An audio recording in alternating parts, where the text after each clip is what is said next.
no episódio de Rompendo o Silêncio. De hoje, você sabe o que é autismo? O autismo é um transtorno neurológico complexo que afeta o desenvolvimento social, comunicativo e comportamental. Caracterizado por padrões específicos de comportamento, interesse e interação social, o autismo abrange uma ampla gama de habilidades e desafios. Compreender esse espectro é essencial para oferecer apoio adequado às pessoas autistas, promovendo inclusão e compreensão na sociedade. fique conosco. Já vamos começar.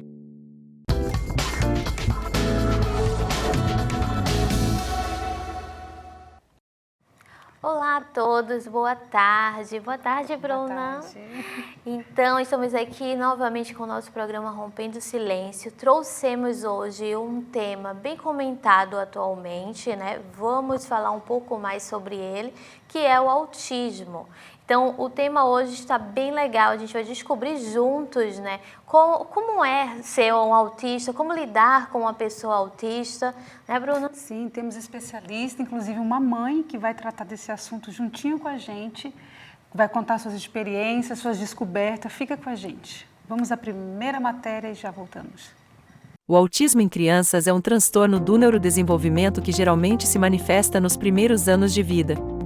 Embora a idade mínima para um diagnóstico preciso seja por volta dos 2 anos, muitos casos são identificados antes, especialmente quando observados sinais precoces, como a ausência de linguagem verbal ou interações sociais atípicas. As crianças autistas frequentemente enfrentam desafios únicos durante a infância, decorrentes das características específicas desse transtorno do desenvolvimento. Dificuldades na comunicação e interação social podem resultar em isolamento e dificuldade em estabelecer relacionamentos significativos com seus pares. Além disso, padrões repetitivos de comportamento podem levar a situações desafiadoras em ambientes sociais e educacionais, impactando a adaptação a rotinas diárias. A sensibilidade sensorial aumentada, comum em crianças autistas, pode tornar ambientes barulhentos ou luminosos avassaladores, contribuindo para episódios de desconforto e ansiedade. Entender e abordar essas dificuldades é essencial para criar ambientes inclusivos que permitam o florescimento e a realização de crianças autistas durante sua jornada na infância. É fundamental reconhecer que o autismo é um espectro, o que significa que a apresentação varia significativamente entre as crianças. Muitos mitos ainda cercam o autismo, como a ideia equivocada de que todas as crianças autistas têm habilidades extraordinárias em áreas específicas. Desmistificar esses estereótipos é crucial para promover uma compreensão mais precisa do autismo e garantir que crianças recebam o suporte adequado para seu desenvolvimento e bem-estar.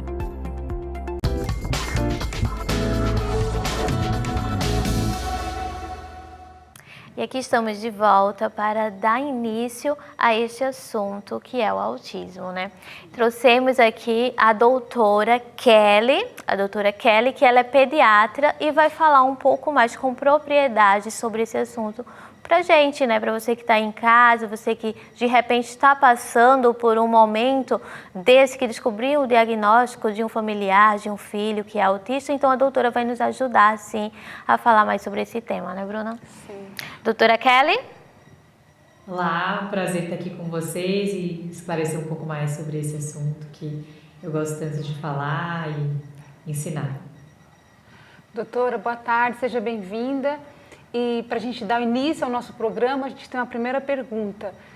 Como que é feito o diagnóstico do autismo? Como que ele é detectado? Olha, o autismo, o diagnóstico, ele é feito através, né, primeiramente, você vai ter uma suspeita clínica, né? Então, muitas vezes, o primeiro profissional ali que vai desconfiar, às vezes a própria mãe buscando. Então, nesse caso, por exemplo, se ela comentar com um pediatra, né, no caso, ele mesmo, o pediatra, pode sim e deve diagnosticar e encaminhar para profissionais. O profissional qualificado, né, para fazer o diagnóstico de autismo, ele precisa ter estudo nessa área, ele precisa ter uma formação. E o médico aqui no Brasil, mas também em outros locais, é que emite, né, o laudo do diagnóstico, e através de uma entrevista, uma anamnese, ele vai aplicar também testes, escalas que podem ser feitas, e ele vai, então, se basear muitas vezes no DSM, que eu falo que é a bíblia, né, do autismo, ele que traz todo os critérios diagnósticos, então ele é baseado em critérios, é o Diagnostic and Statistical Manual of Mental Disorders. E aí ele fala cada critério, o que que tem de sintomas. Não sei se agora já posso citar os sintomas ou vocês podem. Eu Acho que queria vai vir próximo, perguntar ter mais até assim, perguntas. uma vez diagnosticado, como seria o tratamento, né? E se existe alguma cura para o autismo? Então, no caso, né, antes de falar do tratamento, né, então o diagnóstico, é importante falar o que é o autismo, né? Eu acho que isso é algo que às vezes as pessoas ficam muito em dúvida, né? O autismo, ele é um espectro, né? Então isso significa que é como se fosse um guarda-chuva, ele não é um pontinho único, ele não é como se fosse um alvo que tem ali um pontinho, se você sai desse pontinho, você já não é mais autista. Não, é como se fosse um guarda-chuva e tem dentro daquele espectro existem níveis de autismo, existem características mais sutis e existe aquele autista que tem todas as características, né? Então, por exemplo, tem autistas, né, mais severos, mais graves, que não vão ter nenhuma comunicação, né, nenhuma interação social, vão ter aquelas estereotipias, né, de bater a mãozinha, de ficar mexendo o tronco, não vão se comunicar, muitas vezes não vão ser verbais, e vão ter um atraso muito importante, um déficit muito grande. E tem aquele autista que muitas vezes passa até desapercebido na sociedade, muitas vezes lá tem família, tem seus filhos, e o filho é diagnosticado com autismo, e aí depois, diante dessa descoberta, acaba encontrando muitos sintomas, até mesmo por entender e estudar mais a respeito, e descobre que também está no espectro autista. Isso é muito comum em pais de crianças autistas e acabam acontecendo esse diagnóstico. Além disso, é importante lembrar que o autismo, ele não é uma doença, né? Então, quando você fala assim, poxa, o autismo tem cura. Quando nós dizemos que o autismo, ele não é uma doença, ele está dentro de um espectro, ele é um transtorno, não existe cura, né? Mas existe um tratamento. Não significa que ele não precisa de uma intervenção. Então, o autismo, sim, ele precisa de intervenção, porque quanto mais essa criança recebe o tratamento adequado e precoce, que nós vamos falar mais sobre o que é a intervenção precoce mais para frente, mas o autismo, quando ele tem a intervenção precoce, ou seja, as terapias com intensidade, quantidade, qualidade adequadas, essa criança tem uma chance de se desenvolver muito bem, né? Também a ponto de ser um adulto, uma pessoa funcional na sociedade e tenha muito a contribuir. Agora, quando você fala assim, não é uma doença, eu gosto de comparar com, por exemplo, a síndrome de Down, que é algo extremamente comum também, nós conhecemos, e ninguém fala assim, eu preciso, a síndrome de Down é uma doença, eu preciso curar a síndrome de Down. Não, é uma condição. A pessoa nasceu com um cromossomo, né, o cromossomo 21, ou seja, a trissomia do 21, e aí ela tem essa condição. Então, a mesma coisa do autismo. Sim, e o autismo é uma condição genética? Existe uma causa para o autismo? O autismo, ele tem sim uma condição genética muito importante, ele tem uma herdabilidade muito grande, estimada até mais de 90%, tá? Então, isso pode sim ser muito importante. Então, por que que nós encontramos geralmente dentro de uma família mais de um autista? Por que que quando tem uma mãe, um pai, né, ou uma mãe ou um pai autista, existe uma chance grande da criança ser? Porque tem a parte genética muito importante, né? Só que além da parte genética, existe a parte que são os insultos ambientais ou a epigenética. O que é a epigenética? É o meio ambiente influenciando aquela genética. Então, eu gosto de dizer que é como se fosse um copo, né? Você tem um copo e você tem várias bolinhas que você vai enchendo aquele copo. Conforme você enche o copo e ele transborda, né? Então ele tem um limite, ele vai transbordar. Aqui eu não tenho um copo para mostrar, mas enfim, eu sei que fica fácil de imaginar. E aí, quando esse copo transborda, você começa a dizer, poxa, ele está no espectro. Ele transbordou, então o copo, a criança é autista. Se ele tem várias bolinhas ali que não chegam a preencher esse copo, por exemplo, é uma criança que tinha um fundo genético importante ali. Então, tem esse fundo genético, Às vezes é uma bolinha grande ou mais de uma bolinha ali que enche aquele copo. Ah, foi uma criança que nasceu prematura, mais um pouquinho de bolinhas ali dentro do copo. Ah, é uma criança que, além de ser prematura, ela teve algum insulto no nascimento, ela, por exemplo, teve alguma parada, alguma necessidade de reanimação, ficou muito tempo em UTI, oxigênio, alguma hemorragia, mais um insulto. Ah, é uma criança que ela não teve nenhum estímulo, né, no início da vida, né, ela foi, muitas vezes, sei lá, abandonada, então, ela não teve nenhum estímulo cognitivo, ela não teve um desenvolvimento adequado. Também aumenta a chance, né? Quando a gente fala de ter um insulto na, nessa parte, é muitas vezes essa parte ambiental, ou seja, um ambiente que não está enriquecido e que aumenta a chance dessa criança ser autista, né? E estar dentro do espectro.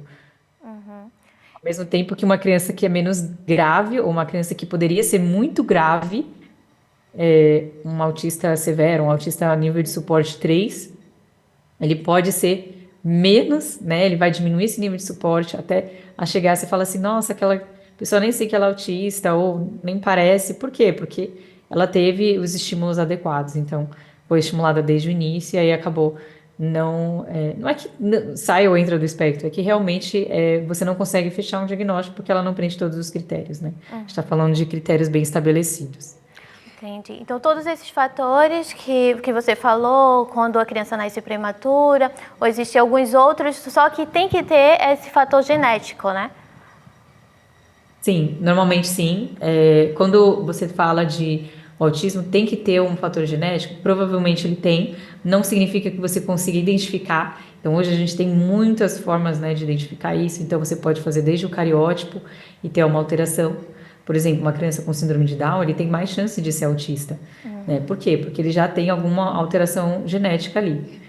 Outras síndromes genéticas, como síndrome de X frágil, outras alterações, outros transtornos, também podem aumentar o risco de autismo. Né? E aí, isso também, porque é um insulto na genética. Nós sabemos, né? Algumas síndromes já estão claras. Mas não precisa necessariamente ter um transtorno, uma síndrome para dizer. Então, a criança não tem cara, né? Ela parece uma criança normal, assim, né? Não tem aquela cara de síndrome. E aí, ela é uma criança autista. Ah, mas ela tem alguma alteração genética? Sim, porque aí você faz o exoma, você vai fazer o o CGH-Ray, tem vários outros testes, né, que são feitos, e aí você descobre que tem algumas alterações de sequenciamento genético que aumentam a chance dessa criança ser autista, entendeu?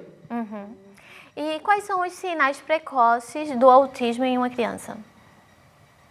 Olha, uma criança, eu vou dizer que dá para você fazer um diagnóstico bem precoce, né? O quanto precoce? Antes de 1 ano, né? Eu tenho uma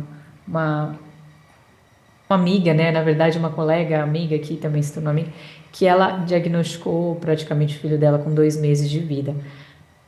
É muito cedo, obviamente, mas assim, tinha toda uma história, né, na família de autismo. Então, ela já estava com o olhinho ali muito atento e um radarzinho. Mas lembra que é um transtorno, né, e um déficit que você tem déficit de comunicação e interação social, com alterações sensoriais, que são muito importantes, e a questão de estereotipia e interesses repetitivos e restritos. Então, uma criança, por exemplo, um bebezinho, né, a gente está falando de sinal precoce, então um bebê que não olha para a mãe, ele até evita o olhar, aquela coisa de não olhar na mamada, uma criança que pouco sorri, ou ela chora o tempo todo, os extremos, né, uma criança quieta demais, uma criança que chora demais, parece que tudo é ruim, né, parece que tem uma mãe que ela veio ao consultório recentemente, ela falou que parece que ele nasceu e o mundo irrita ele, o mundo incomoda, né? Então, às vezes pega no colo, coloca em qualquer lugar, ele se sente incomodado. Mas por quê? Excesso de estímulo, às vezes é barulho, é luz, tudo ele sente muito, né? Normalmente é um perfil mais hipersensível, né? A criança é mais sensível mesmo. Mas são crianças que muitas vezes não sorri para o outro, não faz o contato visual, não balbucia ou tem atraso aí no balbucio. Muitas crianças autistas podem ter atrasos motores importantes, Tem uma criança que sentou mais tarde, rolou, engatinhou mais tarde, andou mais tarde. Isso não significa que crianças autistas podem não ter nenhum atraso motor, pode acontecer, tá? Mas principalmente, assim, você pega uma criança de 1 ano que não responde o nome, ela prefere objetos ao invés do rosto e no contato humano. Ela não prefere, ela, assim, tem um teste, né, muito legal é muito interessante esse teste científico que eles fizeram, que é aquele teste que eles colocam a mãe e a criança, e de repente a mãe tá lá, Gugu, Dadá, tipo, tá brincando com o nenê, e o bebê tá, tipo, rindo, e tá, ai, que delícia, né? E tá querendo aquela troca, aí, de repente, eles fazem um teste, isso é científico, tá? Aí, de repente, aquela mãe fecha a cara e fica assim, indiferente. Aí você vê como os bebês reagem. Gente, é natural que o bebê comece a se sentir assim, incomodado, né? E começa a olhar e começa, tipo, sabe, bater e, tipo, fazer assim, e começa a chorar. Então, ele reage à reação do humana. Então, uma criança que é indiferente a isso, você tem que ficar também de olho, né? Bom, eu já falei, uma criança que não olha nos olhos, não vocaliza, ele não imita. Então, sabe aquele bebê que não apontou, não deu tchau, não aprendeu a rir, por exemplo, e mandar beijo, ou qualquer coisa que você ensine, né? A imitação é algo que você precisa ter um olhar para o outro. Se você não olha, se você não tem interesse no outro ser humano, você não vai conseguir imitar. Então, isso é inerente a essa área, né, do cérebro que tem muito a ver com os neurônios espelho. Legal. Doutora, e o que é a intervenção precoce? Olha, a intervenção precoce em crianças se trata de você justamente intervir o quanto antes. O diagnóstico do autismo, né, a média de diagnóstico é de 4 a 5 anos. Isso até, se você for considerar, é muito tarde, né? Eles ainda consideram até precoce antes aí, ou até a primeira infância, isso aqui, né, segundo o Ministério da Saúde. Mas eu diria que a intervenção precoce é realmente o quanto mais você pode. Então, 2 anos antes dos 2, ou o mais cedo possível. E essa intervenção, ela se baseia não apenas no diagnóstico. Então, se uma criança tem um comportamento de risco, ela é um bebê de menos de 1 ano, é um bebê, por exemplo, que não balbucia, tem atraso motor, não faz contato visual, uma criança que muitas vezes não, né, interage com a mãe, ou tem essa sensibilidade muito grande, uma seletividade alimentar, não toca nas coisas, que isso também é muito inerente do autismo, né? Não é assim exclusivo, mas é muito comum no autismo, né? Esse transtorno sensorial, de processamento sensorial. Mas é você fazer uma intervenção antes do diagnóstico. Então, se essa bebezinho, você fala assim, olha, é um bebê de risco, você não sabe se é ou não, mas tem risco, você já vai começar a intervir com essa criança. Como? Com estímulos, que pode ser em casa, estímulos motores, estímulos de interação social, né? E o que nós usamos muito, é muito conhecido e já estabelecido na literatura, é a própria ciência ABA, que é a análise do comportamento aplicada, ou Apply Behavior Analysis, né, em inglês, que é justamente você entender o que é a ciência do comportamento, ou seja, como que é o comportamento humano, que seria natural para todas as situações, determinadas situações, e você ensinar a criança autista como é isso. Mas parece uma coisa muito esquisita, né? Mas, por exemplo, ninguém ensina a criança neurotípica que ela tem que, quando chega alguém, né, novo, ela vai olhar aí. Oi, tudo bem? Meu nome é, sei lá, Kelly. Mas uma criança neurotípica, ela aprende que ela tem que olhar para o outro, que ela fala, oi, tudo bem? Meu nome é Kelly, porque ela aprendeu que esse é o comportamento. E ninguém precisa ensinar isso para ela, né? Ela já aprende. Agora, a criança autista, não, ela não sabe, ela tem essa dificuldade. Então, justamente, você tem que ensinar o comportamento para essa pessoa. Então, a mãe, vendo esses sinais que você falou anteriormente no seu filho, já procura logo um especialista, né, para poder ajudar e dar esse suporte para ela que ela venha ajudar, né, o filho dela com o desenvolvimento na idade até, né? Sim, sim, é muito importante. Então, por exemplo, tem pacientes, e até assim, fora do país, inclusive, né, que me procuraram para fazer o diagnóstico. E é possível, sim, a gente fazer o diagnóstico mesmo sendo online, né? Porque eu faço toda uma entrevista, a gente coleta muitos dados, vídeos, e a gente consegue fazer o diagnóstico. Se não é possível, eu já consigo também dar uma orientação, encaminhar, pedir para as terapias, né?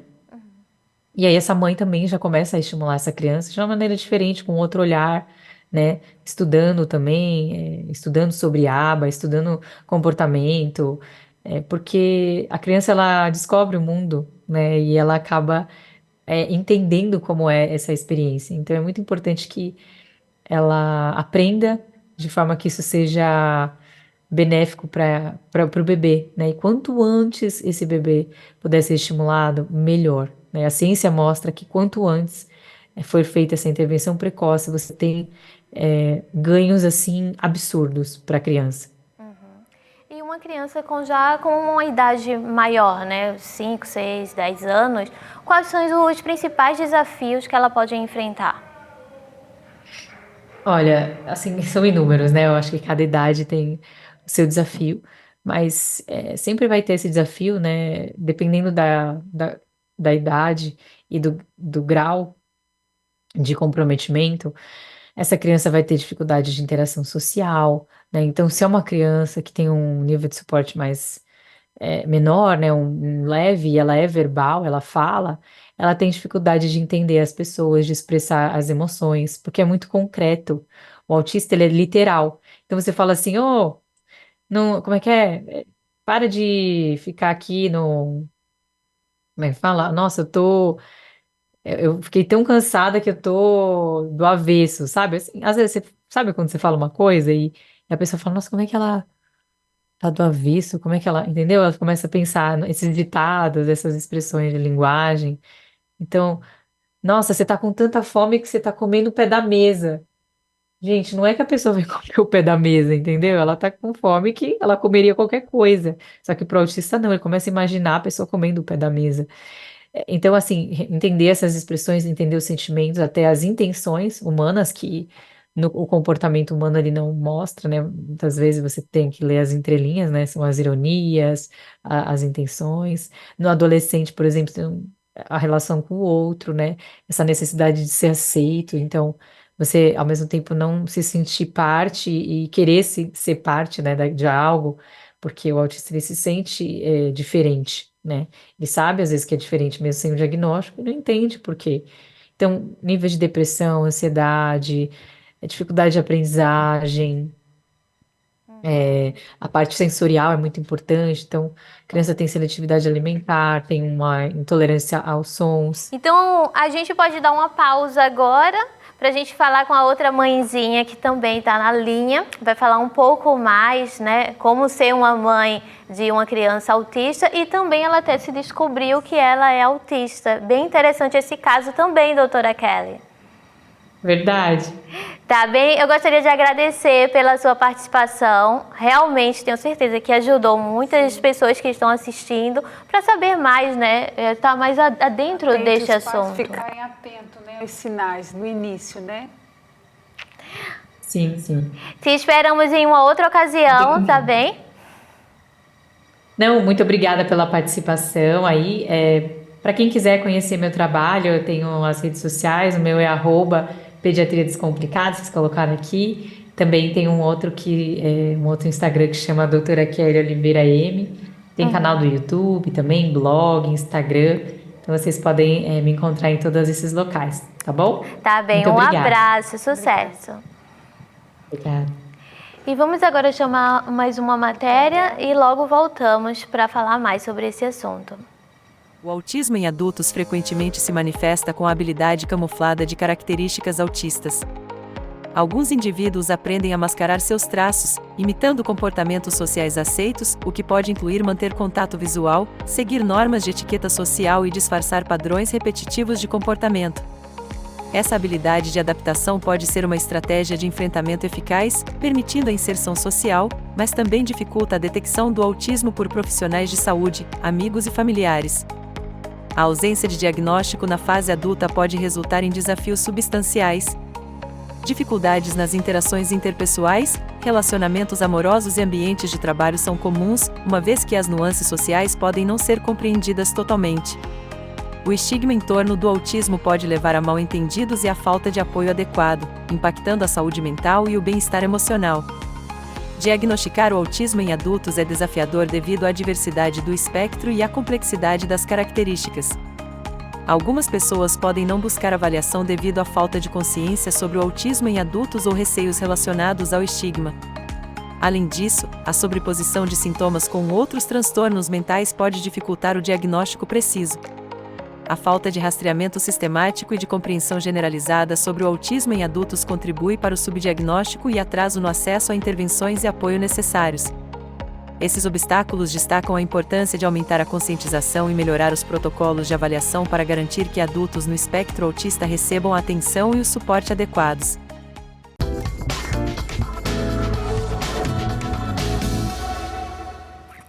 E aqui estamos na nossa última parte, né, do nosso programa de hoje, e temos aqui, através do Zoom, falando desde o Japão, a Carolina. Carolina, tudo bem?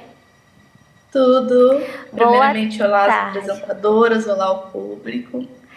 Boa tarde, é um prazer tê-la aqui conosco. E assim, para falar um pouquinho sobre as suas experiências, gostaria que você falasse também essa parte de... A doutora Kelly falou que é genético, né, o autismo, e você descobriu que era autista através do seu filho, né? É bem interessante isso, a gente ter aqui essas informações com propriedade sua, né? Então, se você puder falar um pouquinho, como foi essa descoberta, né? Como foi isso, né? Você foi buscar a solução para um caso e descobriu um outro, né? Você foi em busca, né, de resolver uma situação e acabou se encontrando, né? Como foi isso? Fala pra gente. Boa tarde. Boa tarde, exatamente, né? Eu observava algumas coisas no meu filho, né? E eu falava pro meu marido, eu acho que ele é autista, né? E a gente foi acompanhando e tudo, e levamos ele para fazer um exame, né? Aos 3 anos aqui no Japão tem o exame geral para ver o desenvolvimento das crianças. E aí nesse exame tinha uma médica que ela é especialista em autismo aqui no Japão. E aí ela pegou e falou: olha, eu acho que ele é autista sim, né? Vamos marcar para poder estar fazendo um exame, né? Melhor para poder ver como é. Aí a gente levou ele no Centro de Reabilitação Infantil, né, que é uma repartição do governo aqui no Japão, onde foram feitos vários exames, várias investigações, onde ele realmente foi diagnosticado com autismo, né? E eu percebi, assim, que muitas coisas dele tinham em mim também, né? Não só em mim, como no meu irmão também, que eu desconfio que o meu irmão também seja, né? Mas ele ainda não tem diagnóstico nem nada. E eu conversei com a minha mãe, né, sobre a minha infância, porque assim, eu lembro muita coisa da minha infância como sendo a diferente, a estranha, né, a tendo que me forçar a ser como as outras pessoas para poder ser aceita, né, porque eu sempre era excluída, sofri muito bullying na infância, né, e ela falou que, assim, com 7 anos, quando eu entrei na escola, eu tinha um atraso muito grande. Então, uma psicopedagoga na época, né, com outros profissionais, falaram que a minha idade mental era de 3 anos, sendo que eu tinha 7 anos. Então, eu tinha um atraso muito grande. Sem contar em outras coisas, como eu não mantinha o contato visual, eu tinha muito problema com a questão de barulho, né? Só que naquela época, ainda mais no interior, a gente não tinha essa questão de autismo, né? As pessoas não tinham tanto conhecimento. Acho que nem os profissionais, eles sabiam diagnosticar um autista de nível de suporte menor, né? Que aqui eu acho importante também a gente entrar na questão de nível de suporte, porque é um espectro, né? Então, isso significa que cada autista é único, cada autista tem a sua característica. Então, quando as pessoas falam, é um autismo leve, um autismo pesado, a gente se sente um pouco triste com essa questão, porque parece que desmerece quem é do nível 1, quem é do nível 2. Né? Nós somos todos autistas da mesma forma, o que acontece é que alguns precisam de mais ajuda do que outros, né? Então, por exemplo, essa questão do espectro, né? De cada um ser único. O meu filho, ele não tem problema com barulhos, nenhum. Eu tenho super problema com barulhos, a ponto de entrar em crise. A crise dele é de se jogar no chão, se bater. A minha é de se isolar e me cortar, né? Então você não tem como medir isso de ser um autismo leve ou um autismo severo, sabe? E aí eu comecei a correr atrás do meu diagnóstico, né? Porque depois do Wade eu comecei também a estudar, né? Eu comecei a fazer uma pós-graduação em neuropsicopedagogia e agora eu faço faculdade de psicopedagogia. E aí eu conversei primeiramente com uma neuropsicopedagoga aqui do Japão e ela falou, olha, se você está vendo sinais em você que são iguais aos dele, seria bom você procurar um profissional, né? E aí eu procurei primeiramente aqui no Japão, porque eu já faço acompanhamento de depressão aqui, né? Mas aqui seria muito difícil de estar fazendo esse diagnóstico por eu não falar o idioma, né, fluentemente. Então eles indicaram que eu fizesse no Brasil, né, online, ou se eu fosse ao Brasil. Então eu fiz online primeiramente com um neurologista, e ele falou, olha, você é autista sim, né, nível 1 de suporte, e a gente precisa, né, fazer o tratamento e tudo, porque também tem as terapias que dá para fazer com adultos, né, e aí depois eu conversei com o psiquiatra daqui, conversei inclusive com a médica do meu filho, que ela é especialista no assunto, né. E aí ela falou que eu poderia estar usando o laudo do Brasil aqui também. Então eu até agendei uma consulta com um outro neurologista para estar pegando esse laudo em inglês para usar aqui, para poder estar fazendo algum tratamento, né? E é muito importante também citar sobre a minha depressão, porque o autismo, ele traz comorbidades, como TDAH, depressão, caso esse autista, quando criança, quando adolescente, ele não receba o suporte necessário, muitas vezes depois lá na frente ele vai desenvolver uma depressão, né? Do porquê que ele é diferente. A gente não entende isso. Né? O porquê que eu sou diferente das outras crianças, dos outros adolescentes. Né? Você não recebeu o diagnóstico. Então, o diagnóstico tardio, ele traz muitas consequências, né? É muito difícil. E vamos falar um pouco mais sobre o seu filho, né, Wade? Sim, eu quero saber como que você né, começou a lidar após o diagnóstico, né?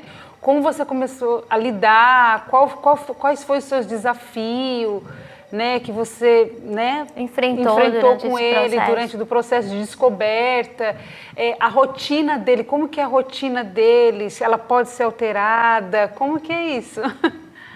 Então, né, o Wade é uma criança, assim, eu digo que tem dias que são fáceis, tem dias que são difíceis, né, o autismo é como uma montanha-russa, né, no mesmo momento que tá ali sendo fácil de lidar, já acontece algo que fica difícil, né, sobre a rotina, não pode ter nenhuma mudança, porque ele entra em crise, né, então, assim, até mesmo eu sou assim.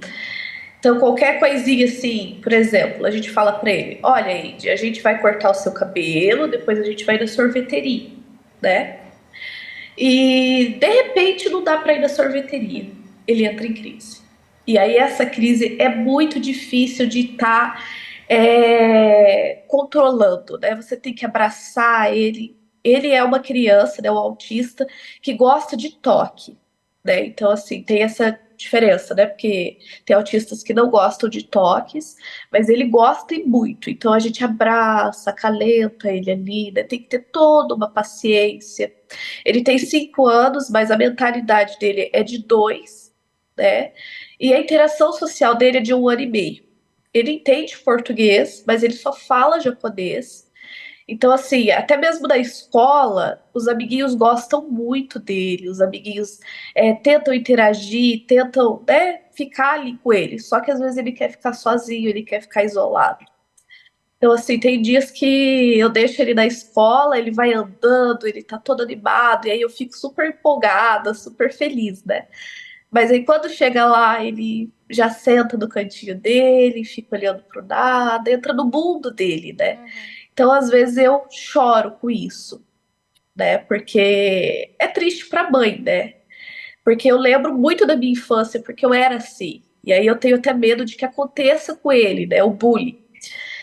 Então, é difícil. Só Mas agora que uma coisa que eu aprendi. Ah, desculpa, eu não Desculpa te escutei. cortar, mas você está falando do bullying, mas você agora, com esse entendimento que você tem, que você se encontrou, você vai prevenir. Antigamente, né, não existia, né, não era tão falado, né, o autismo. O que era o autismo, né, há 20 anos atrás, né, há 20, Justamente. 30, né? Hoje não, hoje a gente já tem especialista, a gente já tem pessoas formadas que nos passam as informações. Então você, com a sua experiência, você vai trabalhar nele para que não ocorra um bullying, né? Sim, como eu posso dizer, aqui no Japão, o bullying ele é pesado. Isso assim, sendo autista, sendo estrangeiro, né? Aqui onde eu moro não tem muitos estrangeiros, então assim, as escolas aqui, infelizmente, o bullying acontece. Acredito que outras mães de crianças, né, que moram aqui no Japão vão entender isso que eu estou dizendo. Então, assim, tem essa preocupação. Inclusive, ano que vem ele sai do jardim e vai entrar para o Shogaku, que a gente diz que seria como a primeira série do Brasil, segundo ano, seria isso, né, hoje. E eu tenho muito medo, né? Então, a gente está vendo uma escola especial. Porque aqui no Japão, eu até fui visitar uma escola especial para ele, né? Do jardim e tudo. Ele já estava no ensino regular quando a gente descobriu sobre o autismo dele. E a gente foi lá visitar se seria uma boa, né? Tá fazendo essa transferência dele e tudo. E lá a gente tinha muitas crianças, muitas mesmo. E essas escolas especiais, elas estão por bairros, geralmente, né, por regiões. E o que mais me impressionou é que você não vê essas crianças na rua. Então, eu tô falando aqui, sim, pela minha província, né? Eu moro na província de Fukuoka. Você não vê essas crianças na rua. Então, assim, eu conversei até com alguns japoneses e parece que os pais, eles tentam esconder essas crianças, sabe? Então, assim, tem um preconceito muito grande aqui em relação a isso. Porque, por exemplo, um dia eu fui ao parque com meu filho, que é aqui perto de casa. Ele viu o brinquedo, o hiperfoco dele é carrinho, né? Todo autista, ele tem o seu hiperfoco. E o dele é carrinho. E ele viu o carrinho de uma criança, né? E eu falei, olha, você não pode tocar, você não pode pegar porque é de outra criança. E aí, obviamente, ele entrou em crise porque ele não entendeu isso. Então eu, né, peguei ele, acalentei tudo e ia trazer para casa, né? E aí, assim, o olhar das mães para mim foi muito dolorido, sabe? Foi tipo julgando mesmo, como se fosse uma birra, alguma coisa. E mesmo assim, eu estando com a identificação, vou até mostrar a identificação que é usada aqui no Japão, que é essa aqui, né? Aqui a gente não usa o cordão como no Brasil ou em outros países.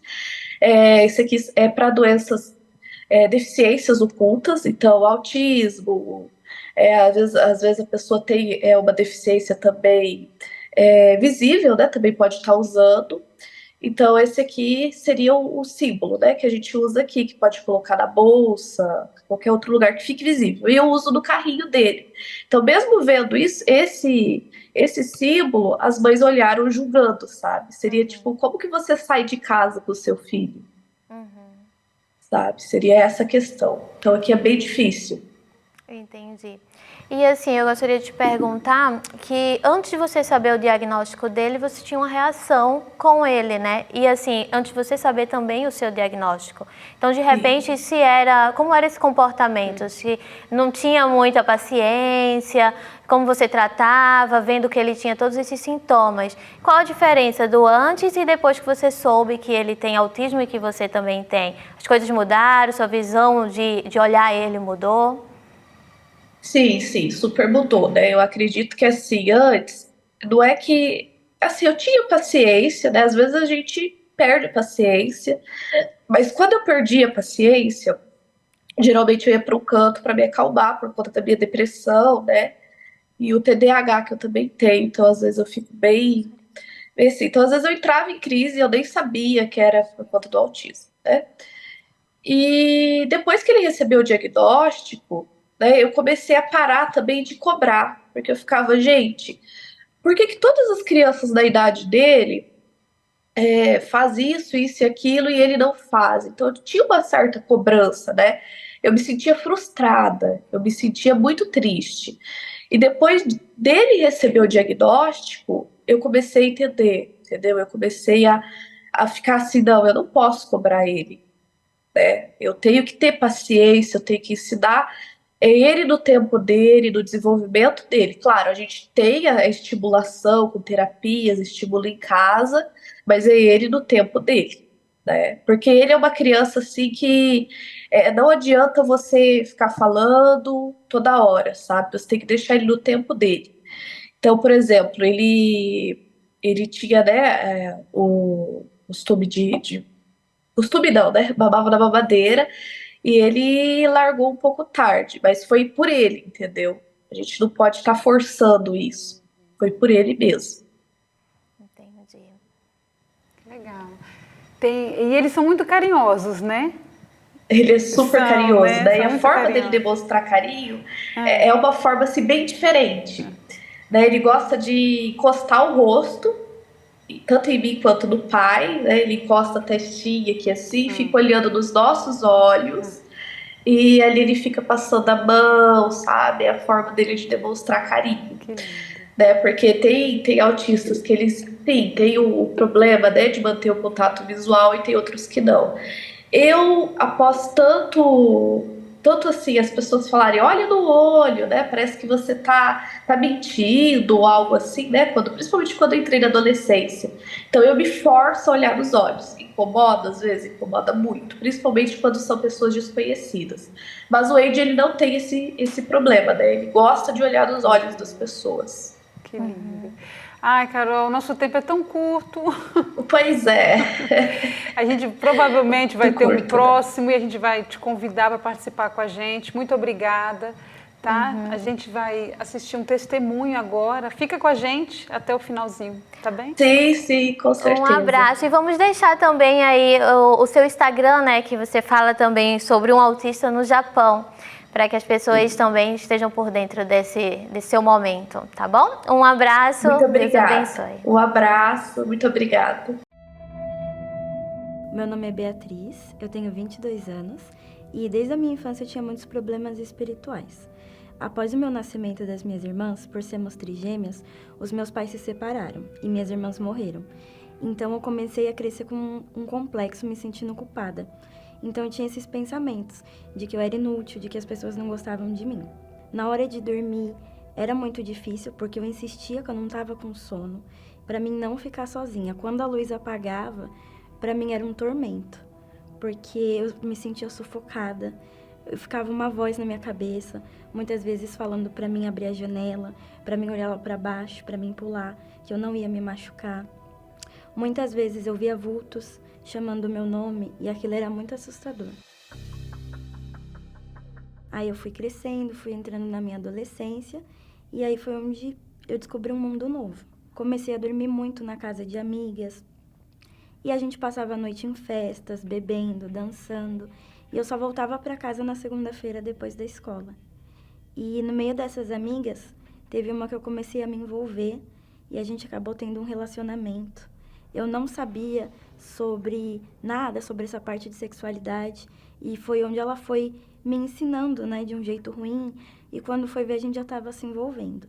E eu comecei a me envolver em brigas, né, assim, em gangues de escolas rivais, de bairros rivais, só para chamar a atenção das pessoas. Ou então ir para uma festa e ir com a menor roupa possível, para todo mundo me olhar. Comecei a sair com gente que eu não conhecia. Cada bairro que eu morava, eu me envolvia sempre com as piores pessoas de cada lugar, só para mim ser popular. Para onde eu passar, todo mundo saber quem era Beatriz. Eu não entendia isso antes, né? Eu achava que era normal da fase de adolescente. Depois que eu fui entender que era por conta desse trauma, desse complexo, que eu me sentia culpada por uma coisa que não foi responsabilidade minha. Eu achava que se eu estivesse no meio das pessoas, se as pessoas gostassem de mim, então eu não ia mais me sentir mal com aquilo. Quando eu estava sozinha era muito difícil, porque assim, era como se tivesse vários pensamentos dentro de mim. Eu não tinha paz. Foi quando eu comecei a me automutilar. Eu deixava minhas unhas muito grandes, começava a furar meu pulso, furar meu braço. Às vezes eu batia minha cabeça na parede, eu começava a bater fraco, e aí vinha uma voz que falava, bate mais forte, porque sua dor não tá passando, isso não tá adiantando. Eu arrancava meus próprios cabelos. E nessa mudança de bairros, a gente foi morar próximo a uma obreira, que era a nossa vizinha. E ela sempre passava e deixava um jornal, cumprimentava, perguntava como a gente estava e fazia o convite para que a gente fosse na Igreja Universal com ela. Até que um dia, conversando com a minha mãe, a gente resolveu ir. Onde a gente foi super bem recebida. Eu tive vontade de conversar com o pastor, conversei com o pastor a princípio. Ele me orientou sobre tudo o que eu deveria fazer, mas ele foi muito claro também ao dizer que era uma decisão minha. E aí a gente continuou indo para a igreja, só que eu não perseverava. Eu ouvia a palavra do pastor, mas eu não obedecia ainda, eu não praticava. Até que um dia, antes de ir para a igreja, quando eu voltei da escola, eu vi que eu estava perdendo a minha oportunidade. Que tudo o que eu fiz para ser popular não estava valendo a pena. Então, eu fui para a igreja naquele dia e realmente eu escutei a palavra. Eu vi o que eu estava fazendo de errado e tive que reconhecer. Foi quando eu decidi me batizar. E depois desse dia foi tudo diferente. Eu me batizei, aí eu entrei para o grupo jovem, onde eu comecei a aprender mais sobre Deus. Foi quando o pastor começou a falar muito sobre o Espírito Santo, que somente o Espírito Santo é que pode mudar uma pessoa. Que o Espírito Santo é a garantia da eternidade, que aquilo que você está fazendo vai durar para sempre, assim como a salvação. Foi quando eu comecei a desejar ter o Espírito Santo, onde eu comecei a abrir mão das coisas, a me santificar, a chamar o Espírito Santo para minha vida. Eu mesma comecei a meditar em casa na Bíblia. No começo eu não entendia muito, mas eu continuava, eu perseverava, porque eu entendia que eu não podia depender só de uma reunião ou só do pastor. E não demorou muito tempo. Depois de uns 5 meses que eu me batizei nas águas, eu recebi o Espírito Santo. Porque eu entendi e eu aprendi que eu não preciso ser reconhecida pelo mundo todo. Eu preciso só ser reconhecida por Deus. Que Deus me reconhecendo como filha dele, eu já tenho o mais precioso, que eu não preciso chamar a atenção do mundo. Olha, o dia que eu recebi o Espírito Santo foi um dia, assim, que marcou a minha vida. O pastor, ele estava pregando e ele chamou na frente do altar. E eu já estava no primeiro banco. E eu me ajoelhei ali diante do altar e eu comecei a buscar. E teve um momento que o pastor já estava terminando a busca. E eu não queria parar de buscar. Eu queria continuar buscando. E ali naquele dia, Deus falou para mim que era comigo. Era uma paz que não saía de dentro de mim. Uma alegria que todo mundo que olhava para mim dava para ver que eu estava diferente. E depois desse dia, todos os dias eu tenho a mesma paz dentro de mim, eu tenho a mesma alegria. Não é uma coisa momentânea, mas é uma coisa duradoura. Assim, até a minha aparência mudou, porque eu não me aceitava. Eu não aceitava a cor de pele que eu tinha, eu não aceitava o meu cabelo. Então, depois disso, todos os complexos sumiu. Eu era muito explosiva, muito nervosa. Eu passei a ser uma pessoa calma, tranquila. Eu que antes fugia para não ficar em casa, eu passei a ficar em casa, passei a estar mais próxima da minha mãe e da minha irmã. E sobre os meus problemas antigos, problemas de insônia, problemas para dormir, hoje eu não sofro com mais nenhum. Eu fui livre, totalmente liberta. Hoje eu tenho um sono leve e tranquilo. Eu adormeço logo que eu me deito para dormir. Eu não me via estudando, eu não me via trabalhando, eu não me via feliz na vida sentimental, sendo amada por alguém. E Deus mudou isso por completo. Eu conheci um homem de Deus, eu me casei, eu sou muito feliz, eu sou realizada.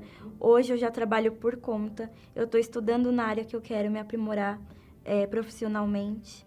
E tudo Deus tem dado a direção. Hoje eu não me vejo mais incapaz e nem pequena. Hoje eu me vejo do tamanho que Deus me fez para ser.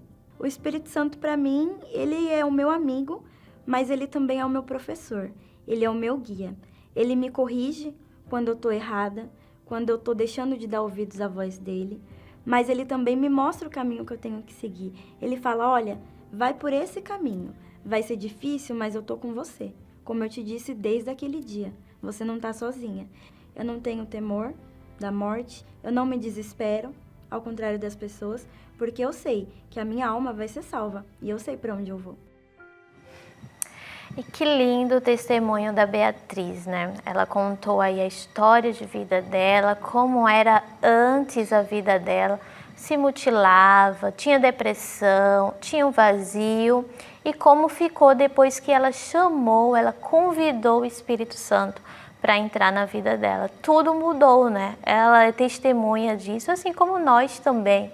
E quando a gente chama o Senhor Jesus, Ele é com a gente, porque Ele já é com a gente. A palavra de Deus já fala aqui em Isaías 41, versículo 10. Não temas, porque eu sou contigo. Deus, Ele é conosco. Mas a gente tem que chamar, como a Beatriz chamou. A Beatriz convidou o Espírito Santo para entrar e então Deus, então agora sim eu posso fazer o que eu quero, a transformação. Porque diferente do mal, do diabo, né, a Bíblia fala que existe o mal também. Ele entra e destrói tudo. O Senhor Jesus... Sem ser convidado. Sem ser convidado. O Senhor Jesus está ali, eu sou contigo, mas me chama, né, para que eu venha estar com você mesmo. Então, de repente, você está em casa, está passando por uma situação como essa, de depressão, de mutilação, decorrente a outros tipos de doenças, de repente até transtornos, como nós falamos aqui agora, e você não sabe o que fazer. Deus, Ele é contigo, mas convida Ele para entrar, convida Ele para mudar tudo, Ele só está esperando isso, né? Um convite, né? Um bater. E neste momento nós gostaríamos de nos unir através da oração para convidar Deus para entrar na tua casa, no teu lar. Se você assim deseja, assim concorda, feche os seus olhos, vamos unir a nossa fé agora.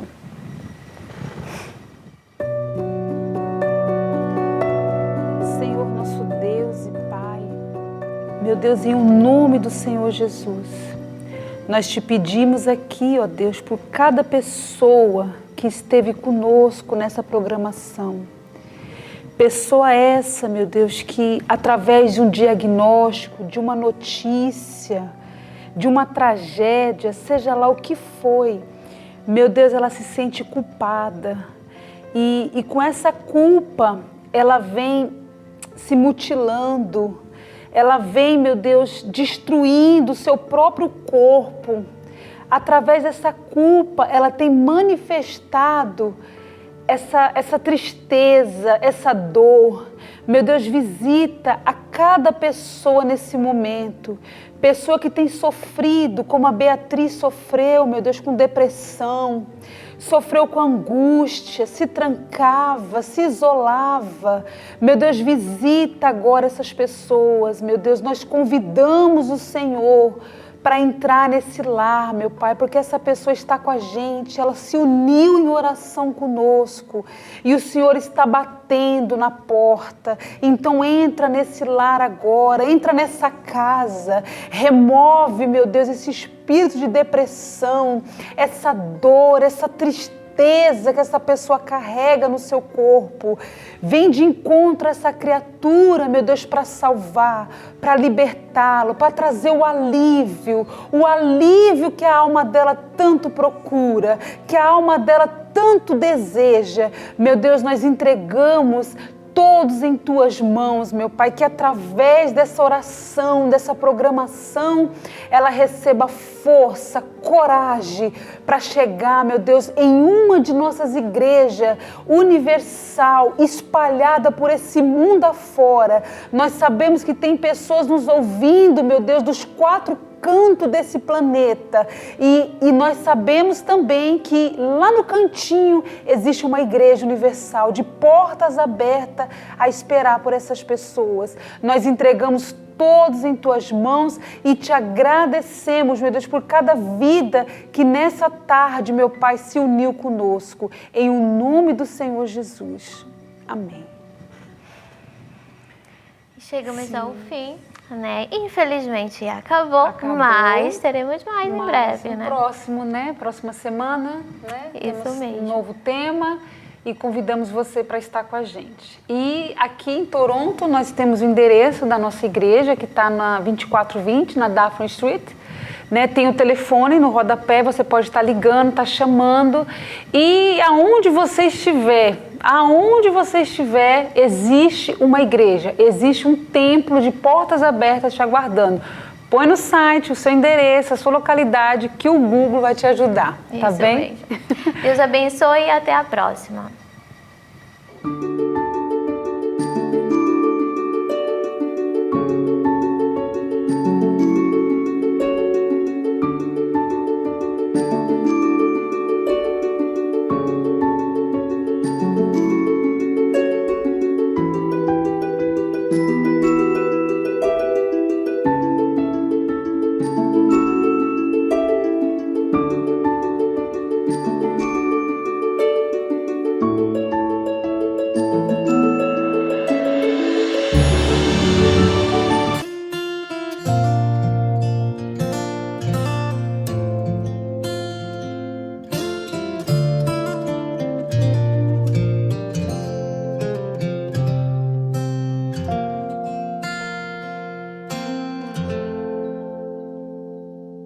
Leva tu contigo o nome de Jesus o Salvador.